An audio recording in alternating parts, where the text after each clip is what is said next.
We have all been there. That terrible night before an exam where you're cramming, you have Cheeto dust on your lip, it's 12 a.m. and you only know half the material you actually need for the exam. So with this new school year, we are cutting that out completely. We are not doing that anymore. We are not setting ourselves up for failure.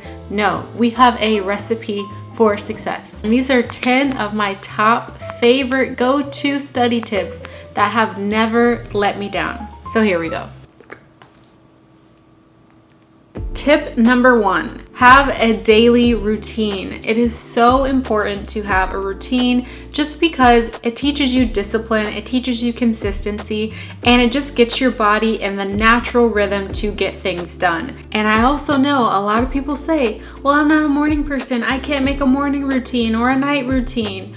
Hey, I wasn't a morning person either, and I taught myself how to become a morning person. And if you want to see that, you can click it up here, wherever the heck it is. And I'm telling you, the tips really worked. And now I am a morning person who gets things done right before work and also keeps me on track as well. Numero dos, or what I would like to say, ni. Use the Pomodoro method. Am I saying that right? Pomodoro method. So basically, what that is you study for an interval of time, then you set in a break in between, and then you study again, and then you continue to do that until you complete your assignments or until you do a certain amount of time. Now that's really important because when you use this method, it not only teaches you how to have a longer attention span, because nowadays we're always on our phone or we always have instant gratification. And with studying, no matter what you're studying, it takes time, and sometimes it's frustrating, and sometimes the assignments take forever, and you just have to deal with it. So the Pomodoro method teaches you how to study and then also have a break, and then you can create those longer study intervals. The lowest I would do is 25 minutes and then do a 5-minute break. And the longest I would do is 50 minutes and then a 10-minute break. Because even though, yes, it's good to be consistently working hard, you also need that release as well when you're studying. And that 10-minute break is great for that, especially if you have a lot of assignments. So in my opinion, the Pomodoro is the best in between to find the way to only study for a certain amount of time and then also take a break and just have that mental release as well. Number 3, or son.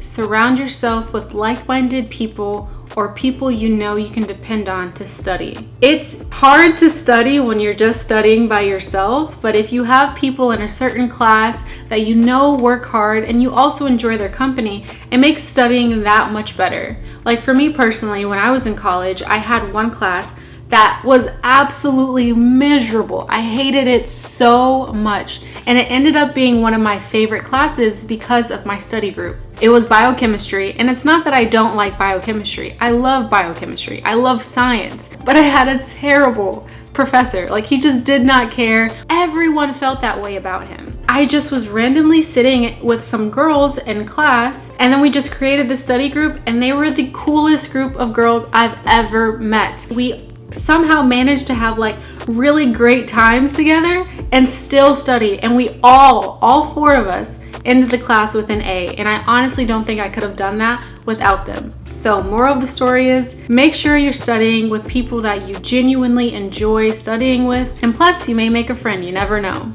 Number 4, make a gosh darn study schedule. Once you have solidified your actual schedule for the semester or for the year, make sure you make a really comprehensible study schedule. When I was in school, I used the GYR method, and it's basically like green, yellow, red. I would write down the things I needed to do that day, the things that I didn't really need to do, and the things that were super pressing. Obviously, the red was stuff I needed to do that day, like my non-negotiables. I need to get this done to stay on top of my classes. Then yellow was like, it would be nice if I did it today, but if I don't, it's okay. I still have a little bit of time. And then green is like, if you feel like being super amazing and doing it, then you can add that to your list, but it's no pressure. You have plenty of time. And if you don't like that method, there's another method where it's just like, you know, your non-negotiable. So like your top 2, 3, or even 4 things that no matter how the day goes, These are the things that you have to get done. You put that at the top of your schedule, like your non-negotiables at the top of your schedule, and then everything else in between on the rest of the schedule. So for me personally, that helps a lot because it just organizes everything and it teaches you exactly where to put your time. So then at the end of the semester or right before an exam, it's not like everything is piled up. You've already been scheduling out your work. Number 5, prioritize comprehension over memorization. This was such a game changer when I finally got it through my thick skull that I cannot just sit down and memorize my notes to do well. It's all about comprehension. It's all about how you use that information because anyone can memorize something. So really focus on comprehension this year besides just cramming the night before and just trying to memorize your notes. Maybe it will get you far in that exam. Maybe you will pass that exam, but you're gonna forget that information really quickly. Then when it comes to your final, you're gonna be in trouble again. So don't do that. Avoid that pitfall. Obviously, you're gonna have to memorize it, but once you understand the concept, you will naturally understand how to remember that information.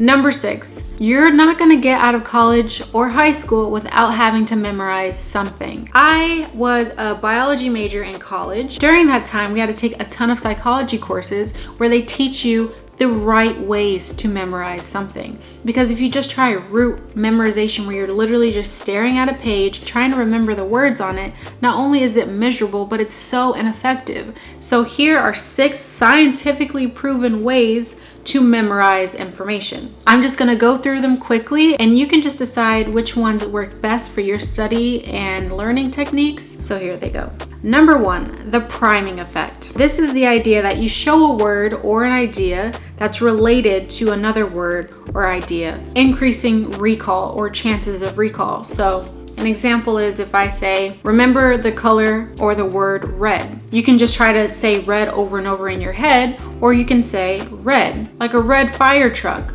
Oh, the red fire truck. I know what a fire truck is, I know the color red, and I'm associating those two things together. Now you have a higher chance of remembering that thing. Number 2, the typicality effect. So this is where you use like a common example. So just like with the red color in the truck, if I said the color red, remember the color red, and then like some weird obscure thing in the world that's red, you're probably not going to remember those two things. And number 3, the familiarity effect. Why is that so hard to say? Familiarity. The familiarity effect. Here is when the more familiar you are with the concept, the higher chance that you're gonna remember that information. So I've spoken English my entire life. The color red is not that obscure to me. I'm probably gonna remember it. Number 4, the category size effect. Recall increases if category has a relatively small number of members. So I think that one's pretty clear. The smaller amount of information you have, the easier it will be to study, which is why it's important to study small chunks at a time instead of waiting till the night before and trying to study 1,000 different notes. And number 5, the serial position effect. So this is where if it's a list of information, you'll always like remember the top, which is called the primary effect, or the last bit of information you just read, which is called the recency effect. So if you're trying to cram the night before and you're going through a list of information over and over again, you're probably going to remember the top parts and the end, but probably not the middle part, which is why it's important to study intermittently and try to break down that information. Which is where step 7 comes in. Study smarter and not harder. I am telling you, spaced repetition will be a lifesaver no matter what your major is, no matter what you're studying in high school.